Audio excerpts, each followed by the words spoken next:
ஆச்சி மசாலா. எந்த சமையலும் ருசி தேடும் ரகசியம். 20 ரூபாய்.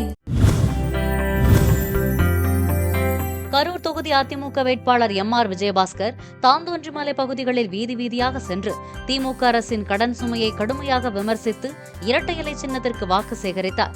வாக்காளர்கள் தங்கள் குழந்தைகளின் எதிர்காலத்தை கருத்தில் கொண்டு அதிமுகவை ஆதரிக்குமாறு அவர் கேட்டுக் கொண்டார். 4.5 ஆண்டு காலம் அண்ணன் எடப்பாடியார் முதலமைச்சராக இருந்தார். சட்ட ஒழுங்கு கட்டுக்குள்ள வச்சிருந்தோம், விலைவாசியை கட்டுக்குள்ள வச்சிருந்தோம். ஆனா இன்னைக்கு இந்த விடியா திமுக அரசு ஆட்சிக்கு வந்து 5 வருஷத்துல இன்னைக்கு சட்ட ஒழுங்கு சந்தி சிரிக்குது. எங்க பார்த்தாலும் மூளைக்கு சாராய கடை, சந்து கடை போட்டு வைக்கிறான். இதுல எல்லாம் மாமூல் வாங்கிட்டு இதெல்லாம் கட்டுப்படுத்துற காவல்துறை வேடிக்கை பார்த்துக்கிட்டு இருக்குது.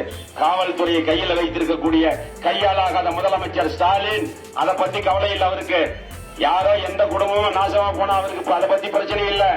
ஆனா அவருக்கு ஒரே கவலை தான், போன தடவை பொய்ய சொல்லி அப்படியே கருணாநிதிக்கு அப்புறம் முதலமைச்சர் ஆயிட்டோம். இந்த தடவை எதையாவது பொய்ய சொல்லி மகனை உதயநிதியை முதலமைச்சர் ஆக்கணும்.